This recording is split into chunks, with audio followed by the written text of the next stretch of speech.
Hospital के ऊपर बमबारी की गई। बेचारे हॉस्पिटलों में जान बचाने गए थे। 500 से ज्यादा लोग उस हॉस्पिटल के अंदर एडमिट थे।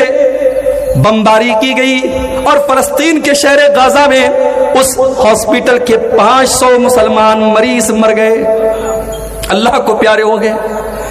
और उनका वीडियो मेरे भाई आप देख लें तो आप तड़प उठेंगे। छोटे छोटे बच्चों की लाशें, उनकी कटी बड़ी लाशें देख करके आपका दिल तड़प उठेगा। हाय आज मुसलमान कितना बेहिस हो चुका है। हम अपने घरों में आराम से अपनी बीवी बच्चों के साथ मजे ले रहे हैं और वहां हमारे ही कलमा गो भाई, हमारे ही मुसलमान भाई, आज उनके बच्चे और उनकी औरतें, उनके बूढ़े, सब उनको जो है हॉस्पिटलों तक में उनको मार दिया जाता है। किसी दौर में फिरौन था, बहुत बड़ा जालिम था, बच्चों को कत्ल करवा देता था लेकिन बड़ों को छोड़ देता था। लेकिन इस वक्त का जो फिरौन है वो बच्चों को भी नहीं छोड़ रहा है, वो औरतों को भी नहीं छोड़ रहा है। और दुनिया वाले सिर्फ मजम्मत कर रहे हैं, कंडेम कर रहे हैं, निंदा कर रहे हैं, करारदादे पास कर रहे हैं। दुनिया में इतने मुस्लिम मुल्क है, किसी की इतनी हिम्मत नहीं है कि जा करके इस खून खराबे को रोक दे और फलस्तीनियों के बह रहे इस खून को रोक दे। मेरे भाइयों, हम तो बस अल्लाह से दुआ ही कर सकते कि अल्लाह हमारे उन भाइयों की मदद फरमाए।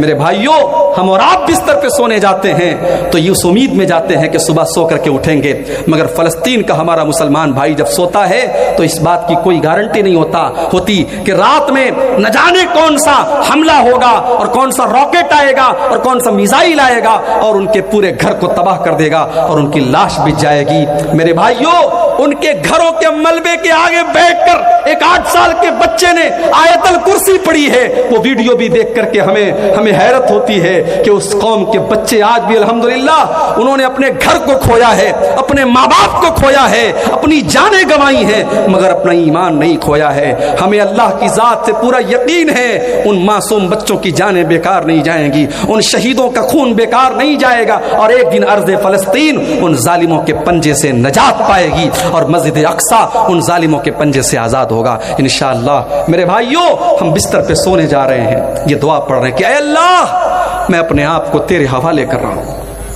ऐ अल्लाह, मैं अपने आप को तेरे हवाले कर रहा हूं। वफ़व्वज़्तु अम्री इलैक, ऐ अल्लाह, मैं अपना सब कुछ तेरे सुपुर्द करके सोने जा रहा हूं। वो अलजातु ज़हरी इलैक, ऐ अल्लाह, मैं तेरी तरफ पीठ लगा करके सोने जा रहा हूं। रग़बतन व रहबतन इलैक, ऐ अल्लाह, मैं तुझी से उम्मीद रखता हूं, तुझी से डरता हूं। ला मलजा वला मनजा मिनका इल्ला इलैक, ऐ अल्लाह, जिसको तू पनाह न दे उसको कोई पनाह देने वाला नहीं, जिसको तू नजात न दे उसको कोई नजात देने वाला नहीं। आमनतु बिकिताबिकल्लज़ी अंज़लता, ऐ अल्लाह, मैं तेरी किताब के ऊपर ईमान रखता हूं जो किताब तूने उतारी है। व बिनबिय्यिकल्लज़ी अरसलता, और मैं तेरे नबी के ऊपर ईमान रखता हूं जिस नबी को तूने दुनिया में भेजा है। ये दुआ सिखाई आपने और कहा कि ऐ बरा, रात में बिस्तर पे सोने जाओ, वजू करके आओ, दाहिनी करवट लेट जाओ, ये दुआ पढ़ो और इसको अपनी आखिरी बात बना लो। इसके बाद बातचीत मत करो। फ़इन मुत्ता मुत्ता अलल फित्रा, अगर उसी हालत में तुम्हारी मौत आ गई तो तुम जन्नत में चले जाओगे, क्योंकि तुम्हारा खात्मा तौहीद के ऊपर होगा, तुम्हारा खात्मा ईमान पर होगा, तुम्हारा खात्मा फितरत पर होगा। तो ये पहला काम हमें करना है, करेंगे इंशाअल्लाह। रात में बिस्तर पे जब भी सोने जाएं तो बस सिंपल है कि वजू करके जाएं और ये दुआ अगर याद कर सकते हो 2-4 बार याद कर लें। अच्छा, जब हजरत बरा इब्ने आजिब को नबी अकरम सल्लल्लाहु अलैहि वसल्लम ने ये दुआ सिखाई तो वो रिपीट करने लगे, वो दोहराने लगे। कभी इस पर भी गौर कीजिए, सहाबा के दौर में मोबाइल नहीं था, टेप रिकॉर्डर नहीं था। सहाबा ने अल्लाह के नबी से सुना और सुन करके याद किया और याद करके फिर उम्मत को बताया। ये कोई मामूली काम नहीं था। ज्यादातर सहाबा पढ़े लिखे नहीं थे, लिखना नहीं जानते थे। उन्होंने अल्लाह के नबी से जो कुछ सुना उसको याद किया और याद करके हमें और आपको सिखाया है। मेरे प्यारे साथियों, आज तो हमारे पास मोबाइल है, रिकॉर्डर है, सब कुछ कैमरा है, हम रिकॉर्ड कर सकते हैं। मगर आप देखिए सहाबा अल्लाह के प्यारे नबी की बातों को सुनते थे और फौरन याद करते थे। हजरत बरा इब्न आजिब कहते हैं जब अल्लाह के प्यारे नबी ने ये दुआ सिखाई तो मैं इस दुआ को दोहराने लगा, मैं रिपीट करने लगा, और जब मैं दोहराने लगा तो पूरी दुआ मैंने सही पढ़ी। एक जगह छोटी सी मिस्टेक कर दी। क्या मिस्टेक की मैंने? अल्लाह के रसूल सल्लल्लाहु अलैहि वसल्लम ने जो दुआ सिखाई थी उसमें अल्फाज क्या थे? वबे नबी की कल्लज़ी अरसलता, नबी की जगह रसूल का लफ्ज मेरे मुंह से निकल गया और मैंने कहा वबे रसूल कल्लज़ी अरसलता। इतना सुनना था। अल्लाह के प्यारे नबी ने कहा ऐ बरा, खबरदार, जो अल्फाज मैंने सिखाए हैं वही अल्फाज तुम्हें पढ़ना है। पता ये चला कि हमें दुआ में भी अपनी मर्जी से इजाफा नहीं करना है, हमें दुआ भी वही पढ़ना है जो प्यारे नबी ने सिखाई है। अजान के बाद की दुआ जो हम पढ़ते हैं, अल्लाहुम्मा रब्ब हाज़िही दावती ताम्मा वस्सलातिल काइमा आते मुहम्मदनिल वसीलत वल फजीला वबअसहु मकामम महमूदन लज़ी वअदता। इस दुआ में भी कुछ लोग मिलावट करते हैं और इसमें एक लफ्ज बढ़ा देते हैं व दरजतर रफिया, और दुआ के लास्ट में क्या बढ़ा देते हैं? इन्नका ला तुखलिफुल मियाद। इस दुआ के अंदर ये इजाफा सही नहीं है। मेरे भाइयों, दीन नबी की बातों का नाम है, दीन नबी की पैरवी का नाम है। हम जब दुआ में अपने मन से इजाफा नहीं कर सकते तो शरीयत में अपने मन से इजाफा कैसे कर सकते हैं? दीन की तबलीग करना बहुत अच्छा काम है, मगर 3 दिन के लिए, 7 दिन के लिए, 40 दिन के लिए लोग अपना घर छोड़ दें, और जो घर छोड़े वो आलिम भी नहीं है, उसके पास खुद इल्म नहीं है, उसको खुद इल्म की जरूरत है, वो जाके लोगों को तबलीग कर रहा है। तबलीग का ये तरीका सही नहीं है। और आपके सीमांचल में अगर कुछ लोग इस तरीके से आपकी मस्जिदों में आके तबलीग कर रहे हैं तो कम से कम आप अपनी जमात के जिम्मेदारों को बताइए और ऐसी एक्टिविटी को आप अपने इलाकों में होने मत दीजिए। मेरे भाइयों, हम तबलीग के खिलाफ नहीं हैं, मगर तबलीग सबसे पहले अकीदे की होनी चाहिए, तबलीग सबसे पहले तौहीद की होनी चाहिए, और तबलीग और दावत का काम उलमा करें, जाहिलों के हाथ में इसकी कमांड नहीं होनी चाहिए। तो ये पहली चीज है कि अगर इस पर हम अमल करेंगे तो फरिश्ते उतरेंगे। अल्लाह के नबी ने फरमाया रात में बिस्तर पे अगर सोने के पहले वजू करके सोया जाए तो इंशाअल्लाह इससे फरिश्ते उतरेंगे और आपके लिए दुआ करेंगे। 15 चीजों में से पहली चीज होगी। दूसरी चीज, जहां पर लोग बैठ करके अल्लाह ताला का जिक्र कर रहे हैं, मिसाल के तौर पर यह जलसा हो रहा है, यह तकरीर हो रही है, और इशा की नमाज के बाद से लेकर के अभी तक यहां पे अल्लाह ताला की बातें हो रही हैं, अल्लाह का जिक्र हो रहा है।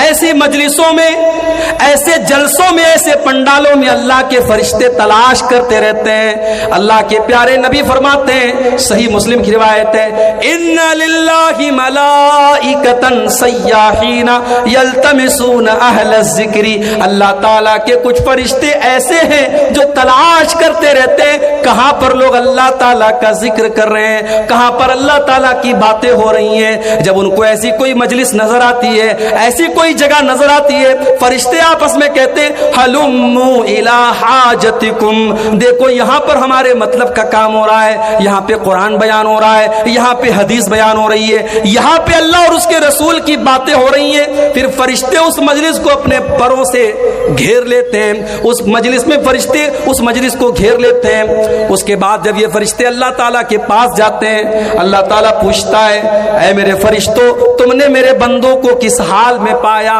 मेरे बंदे क्या कर रहे थे? फरिश्ते जवाब देते हैं, अल्लाह युमज्जिदूनका व यहमदूनका व युकब्बिरूनका। ऐ अल्लाह, तेरे बंदे तेरी बड़ाई बयान कर रहे थे, तेरी बुजुर्गी बयान कर रहे थे, तेरी तकबीर बयान कर रहे थे। ऐ अल्लाह, तेरे बंदे तेरा नाम ले रहे थे। फिर अल्लाह पूछता है, फरिश्तों क्या मेरे बंदों ने मुझे देखा है? फरिश्ते कहते नहीं है अल्लाह, तुझे देखा तो नहीं है। कहा है फरिश्तों, अगर मेरे बंदों ने मुझे देखा होता तब क्या करते? कहा है अल्लाह, तेरा और नाम लेते, तेरा और जिक्र करते, तेरी और बड़ाई बयान करते। फिर अल्लाह पूछता है, अच्छा मेरे बंदे कुछ मांग रहे थे? कहा है अल्लाह, जन्नत मांग रहे थे। अल्लाह पूछता है, मेरे फरिश्तों क्या मेरे बंदों ने जन्नत देखी है? फरिश्ते कहते नहीं अल्लाह, जन्नत देखी तो नहीं है। कहा अगर जन्नत देख लेते तो क्या करते? کہا اگر جنت دیکھ لیتے تو اے اللہ اور زیادہ جنت کا سوال کرتے، اور زیادہ جنت میں جانے کی کوشش کرتے۔ پھر اللہ پوچھتا ہے کہ اے فرشتوں، کیا میرے بندے کسی چیز سے میری پناہ بھی مانگ رہے تھے؟ فرشتے کہتے ہاں اے اللہ وہ تیری پناہ مانگ رہے تھے۔ کہا کس چیز سے پناہ مانگ رہے تھے؟ کہا جہنم سے پناہ مانگ رہے تھے۔ اللہ پوچھتا ہے کیا میرے بندوں نے جہنم دیکھی ہے؟ فرشتے کہتے نہیں ہے اللہ جہنم دیکھی تو نہیں ہے۔ کہا اگر جہنم دیکھ لیں گے تو کیا ہوگا؟ کہا اے اللہ جہنم سے اور زیادہ بھاگیں گے، اور زیادہ دور ہو جائیں گے، اور زیادہ بچنے کی کوشش کریں گے۔ اللہ فرماتا ہے میرے فرشتوں گوارو، جب میرے بندے میرا نام لے رہے ہیں، میرا ذکر کر رہے ہیں، مجھ سے جنت کا سوال کر رہے ہیں، جہنم سے پناہ مانگ رہے ہیں، اے فرشتوں میں تم کو گواہ بنا کے کہتا ہوں میں نے اپنے ان بندوں کو معاف کر دیا، میں نے ان کو بخش دیا، ان کو جنت کا حقدار بنا دیا۔ فرشتے کہتے اللہ ان میں ایک آدمی ایسا بھی تھا جو تیرا ذکر کرنے کے لیے نہیں بیٹھا تھا، جو قرآن و حدیث کی باتوں کو سننے کے لیے نہیں بیٹھا تھا، وہ تو گزر رہا تھا، وہ تو وہاں سے جا رہا تھا، دیکھا یا قرآن و حدیث کی باتیں ہو رہی ہیں، اللہ کا ذکر ہو رہا ہے، وہ بھی بیٹھ گیا۔